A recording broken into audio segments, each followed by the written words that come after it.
Assalamualaikum warahmatullahi wabarakatuh. Oke, kita masuk kepada materi pertemuan 9 kita ya, materi istilah UTS yaitu tentang larutan. Jadi untuk larutan ini sendiri cukup banyak yang akan kita bahas dari pengertiannya dulu, jenis-jenis larutan, kemudian ada penentuan konsentrasi larutan, sifat koligatif larutan. Nanti di sini juga ada yang namanya sifat like, dissolve like ya, nanti kita akan lihat pembahasannya di dalam. Nah, jadi pengertian larutan. Kan dalam kehidupan sehari-hari, kita sering mendengar istilah larutan gula, larutan garam, seperti itu. Sebenarnya apa sih arti dari kata larutan itu? Jadi, larutan, ketika kalian mau membuatnya, biasanya kalian membutuhkan satu zat yang akan dilarutkan dan zat lain yang akan melarutkan. Contoh di gambar ini kita misalnya mau membuat larutan gula, sehingga kita butuh zat yang akan dilarutkan adalah gula itu sendiri, dan yang melarutkan nanti adalah air.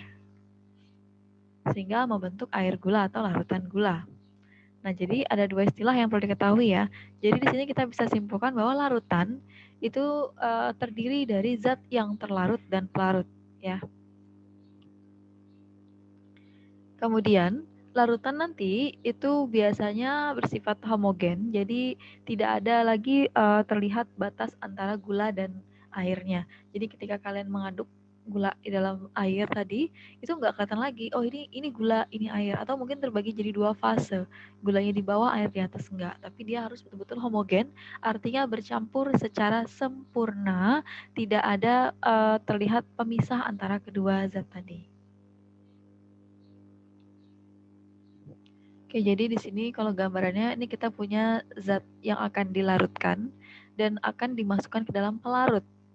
Jadi ketika kita memasukkan zatnya, dia akan berbaur atau dengan kata lain dia akan terlarut, membentuk larutan tadi ya. Nah, di dalam lab biasanya ada beberapa teknik dalam membuat larutan ya. Ada yang membuat larutan dari padatan, ada juga yang membuat larutan dari larutan yang cair itu sendiri. Kalau yang dari padatan tadi jelas ya, contohnya misalnya kalau dalam kehidupan sehari-hari gula yang dilarutkan dalam air. Bahan dasar yang untuk membuat, kan namanya larutan gula. Nah, untuk membentuk larutan gula, kita membutuhkan padatan gula tadi.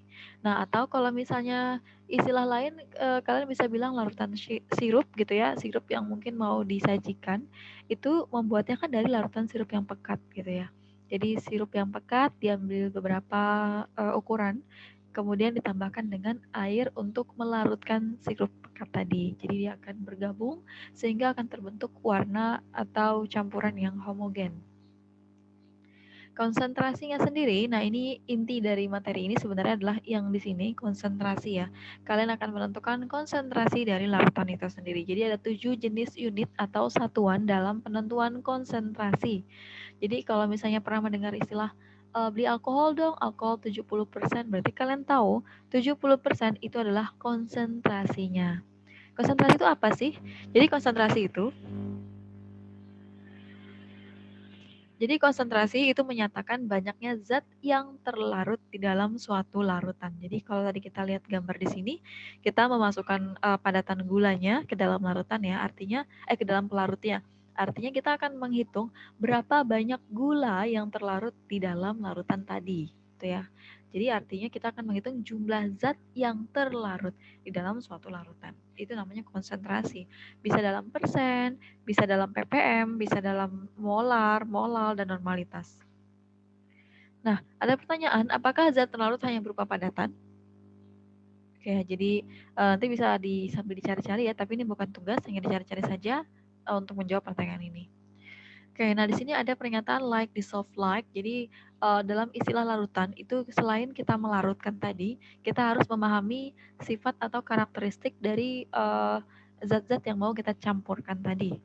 Like, dissolve like itu cenderung ke sifat polar, non-polar. Jadi rasanya sudah dibahas kemarin ya di ikatan kimia. Kalau suatu larutan ini terbentuk dari padatannya mungkin polar, otomatis pelarutnya pastinya polar sehingga dia bisa bergabung atau bersatu. Atau kita punya larutan polar, misalnya air, kita campur dengan larutan lainnya yang juga sifatnya polar, yaitu sirup, dicampur sehingga dia bisa larut. Nah, kalau dalam kimia kita misalnya pakai beberapa jenis larutan yang ada di lab ya. Ini contohnya, bisa lihat videonya. To a test tube. When a non-polar colored solid is added, the solid dissolves in the carbon tetrachloride. Jadi ini adalah karbon chloride yang ditambahkan dengan zat pewarna yang memiliki sifat sama dengan si karbon chloride tadi. Since water is immiscible with and less dense than carbon tetrachloride. Oke, jadi di sini kita melihat ada terjadi pemisahan antara karbon chloride dan juga air. It forms a layer on top of the water, since hexane is immiscible with and less dense than water.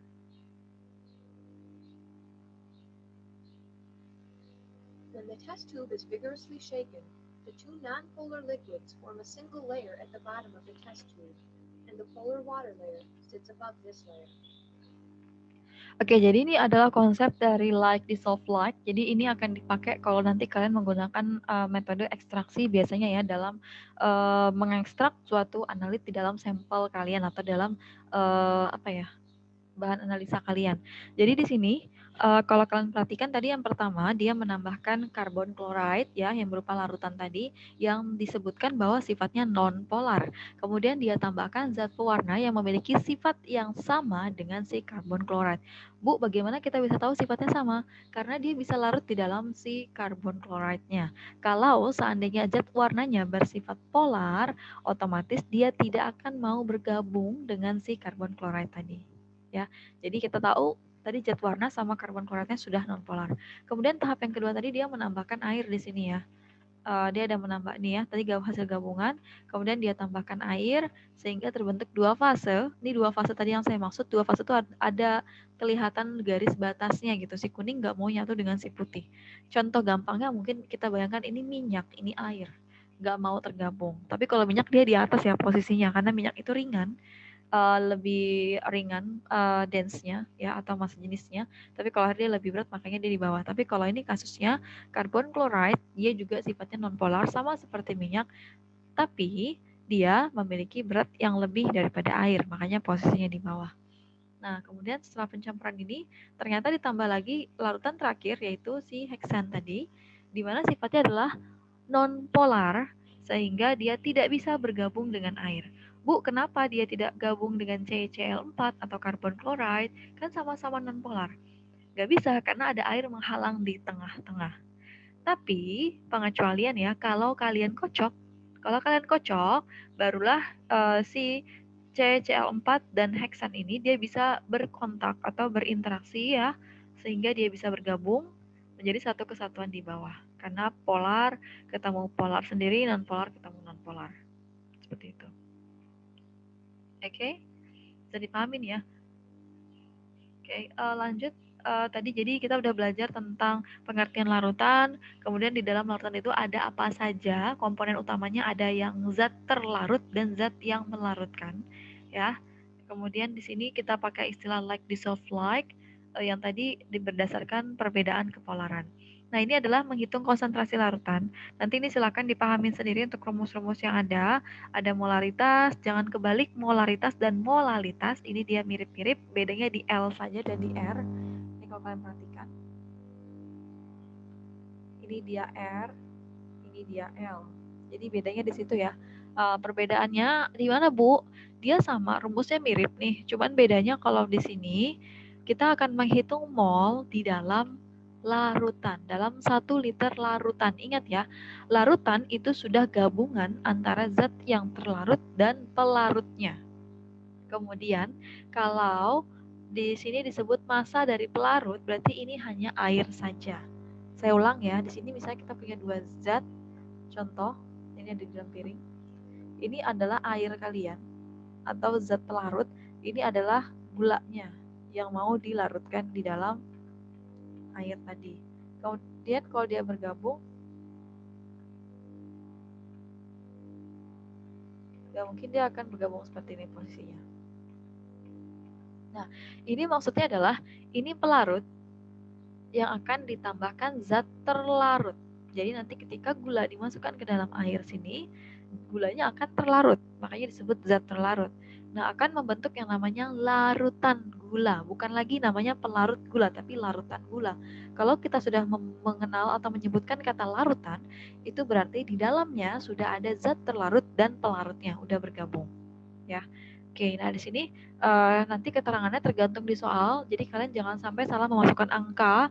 Kalau di dalam molalitas dia pakainya pelarut, volume pelarut, massa pelarut, sedangkan molaritas dia pakainya volume larutan, ya. Nah di sini juga dibedakan, rumus yang kedua juga sama. Bu, kenapa ada dua rumus? Jadi rumus pertama ini dipakai kalau satuannya liter.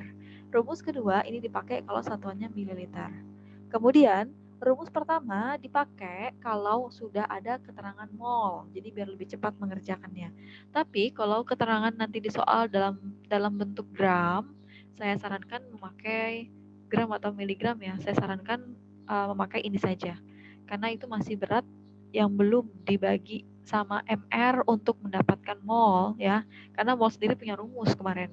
Jadi kalau kalian pakai rumus yang pertama ini boleh, tapi nanti N-nya dicari dulu gitu ya, baru nanti dimasukkan ke rumus ini. Tapi kalau rumus yang kedua ini nggak perlu mencari N lagi karena sudah ada di sini. Nih, GR per MR ini sama dengan N. Udah ada. Jadi udah otomatis masuk jadi satu. Ya, oke, lanjut ya. Perbedaan tadi ini saya jelaskan lagi. Jadi ini ketika kita tahu ini namanya zat yang akan ditambahkan ya, atau zat yang akan terlarut ditambahkan ke dalam pelarut, maka dia akan bergabung membentuk 1 liter larutan. Oke. Kemudian kalau yang di molalitas, di sini kan kita menggunakan kilogram pelarutnya saja. Berarti nanti dalam rumus nanti volume yang akan masuk untuk molaritas itu adalah volume dari larutan atau total dari keduanya. Sedangkan untuk molalitas, volume yang akan masuk hanya volume awal ini saja. Volume si pelarutnya saja, ya, atau masanya ya. Oke, kemudian untuk normalitas. Oke, kita udah masuk yang ketiga ya nih ya, unitnya. Kita mengenal yang namanya normalitas. Jadi normalitas ini kebanyakan dipakai dalam titrasi ya. Titrasi itu apa? Nanti akan kalian pelajarin di semester 2 di kimia analitik ya untuk lebih jauhnya. Nah, normalitas ini sendiri dia rumusnya gampang sekali, hanya molaritas. Ini M ini adalah molaritas dikali sama E. E adalah apa? Nanti silakan dicari E itu apa. Ya, jadi dia menunjukkan kayak elektron ekuivalensinya berapa. Nah, di sini kalau kita lihat dari soal di bawah ini, kalian akan menentukan normalitas dari masing-masing larutan berikut. Jadi di sini contoh masing-masing ya. Di sini yang pertama ada larutan NaOH dan ada larutan HCl. Saya kasih contoh dulu untuk NaOH. Jadi untuk mencari nilai ekuivalensi ini, kalian cukup berpatokan pada jumlah H+ atau jumlah OH-. Ini kalau pada asam basa tapi berlakunya ya. Nah, jadi kalau misalnya H+ yang ada 2, berarti nanti nilai E-nya sama dengan 2. Tapi kalau H+-nya cuma 1, ya berarti nilai E-nya 1. Begitu juga untuk OH-nya. Nah, sekarang kita lihat ini ada NaOH. Kita pisah ya. Ingat ya, huruf kecil ini bukan melambangkan satu unsur. Jadi Na ini bergabung. Kita akan tulis Na. Ingat yang di depan biasanya positif. OH di belakang. OH itu selalu negatif ya, dia menunjukkan basa. Nah, dari pemisahan ini kita dapat bahwa OH-nya itu ada satu saja, sehingga kita bisa tulis normalitas dari NaOH itu sama dengan 0,05, kan M dikali E ya. M-nya kita masukkan 0,05 dikali dengan ekuivalennya sama dengan 1. Udah, berarti sama dengan 0,05. Satuannya udah berubah tapi jadi normalitas, bukan molaritas lagi gitu ya. Begitu juga untuk HCl ya, nanti silakan sambil dicari. Nah, untuk kasus yang kedua ini ada H2SO4, nanti silakan kalian pisah. Ingat di sini patokannya hanya mencari H+ dan OH- saja. Nanti dilihat H+-nya ada berapa di situ, berarti itulah nilai ekuivalensinya atau ekuivalennya. Oke, silakan nanti latihan sendiri saja ya kalau untuk ini. Oke, kemudian ada persen berat. Nah, kalau persen berat ini contohnya apa ya? Kayak kita membeli alkohol yang saya bilang tadi. Jadi kalau misalnya persen batu contohnya kayak kita membeli alkohol 70%, di situ kita bisa bilang bahwa di dalam alkohol itu mengandung 70 ml air dan 30 ml air. Sorry, 70 ml alkoholnya dan 30 ml air. Jadi intinya rumusnya adalah massa zat yang dilarutkan atau yang terlarut dibagi dengan total massa, atau kita bisa hitung juga persen volume ya. Kalau persen volume berarti dia pakainya volume yang terlarut dibagi dengan volume total. Volume total ini maksudnya volume total larutan. Ini juga sama total massa si larutannya. Jadi contoh nih, misalnya saya mau melarutkan di sini dulu ya yang berat ya. Misalnya 2 gram. 2 gram sampel saya di dalam misalnya berapa ya? Misalnya saya akan bilang 100 ml gitu ya. Nah, di sini kita akan tulis bahwa 100 mg air, maksudnya miligram air, sehingga di sini akan saya tuliskan 2 dibagi dengan 102. Karena 100 ditambah 2 kan total massa ya. Total massa dari ini dan ini. Ya, kita tuliskan menjadi ke 102. Nanti tinggal dikali 100%. Itulah persen atau konsentrasi dari zat yang kalian buat tadi. Dalam bentuk persen tapi satuannya. Nah, kalau untuk volume terlarutkan juga sama. Contoh, misalnya saya mau melarutkan 50 ml alkohol. 50 ml alkohol ditambah dengan misalnya 50 ml air. Air atau aquades ya. Oke, jadi nanti di sini saya akan menghitung persen alkoholnya itu sama dengan 50 karena volume alkohol tadi 50 dibagi sama totalnya ada 100. Nih, kita tuliskan menjadi 100. Udah tinggal dikali 100%. Udah dihitung sendiri nanti di sini untuk mendapatkan konsentrasinya berapa persen. Gitu ya. Jadi nanti kalau saya kasih soal nih misalnya alkohol mengandung 70%, konsentrasinya 70%, berarti kalian tahu bahwa alkohol tersebut mengandung 70 ml larutan alkohol di dalam 100 ml larutan alkohol itu sendiri ya. Jadi kalau saya bilang saya beli alkoholnya 70%, berarti 70 ml ini alkohol tok, kemudian ditambah dengan 30 ml si air, sehingga kita bisa bilang kayak gitu benar, atau 70 ml alkohol di dalam 100 ml larutan alkohol. Jadi terserah nanti mau pakai yang mana persepsinya. Ini untuk fraksi mol nanti bisa dibaca sendiri ya, karena ini kan udah ada di SMA kemarin, udah pernah dibahas ya. Intinya kalau dia nanti tanya fraksi mol zat A, berarti nanti mol A yang di atas. Fraksi mol zat B, berarti mol yang B di atas. Di bawah ini hanya totalnya saja. Oke, nah ini untuk ppm dan ppb ini maksudnya adalah part per juta sama part per miliar ya, kalau gitu.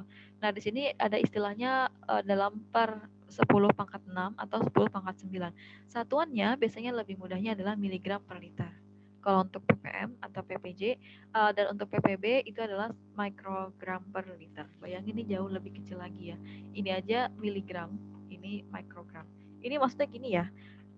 Kalau saya tulis, saya membuat larutan sebanyak 100 ppm atau 100 miligram. Jadi ppm itu nama lainnya miligram per liter. Ya, 100 miligram per liter. Otomatis saya bisa bilang bahwa dalam 1 liter larutan saya itu mengandung 100 miligram zat terlarut. Yang mau dianalisa mungkin kayak gitu. Zat larut apa gitu. Pokoknya konsentrasi zat itu ada 100 miligram untuk 1 liternya. Berarti nanti pertanyaannya, jadi kalau 2 liter berarti berapa banyaknya zat yang terlarut? Ya berarti tinggal dikali 2 toh. Ini kan 1 liternya 100. Kalau 2 liter berarti 200 miligram. Udah gitu aja. Nah, begitu juga untuk yang ppb, tapi dia pakainya mikrogram ya, jadi jangan sampai salah.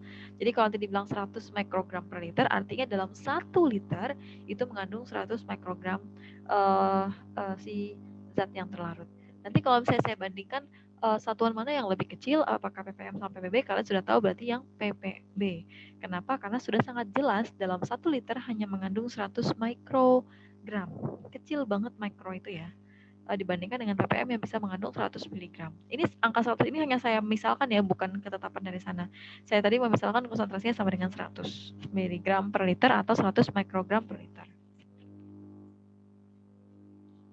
Oke, nah ini ada beberapa soal, silakan dikerjakan ya. Di sini ada total soalnya ada 4, ada 8 ya.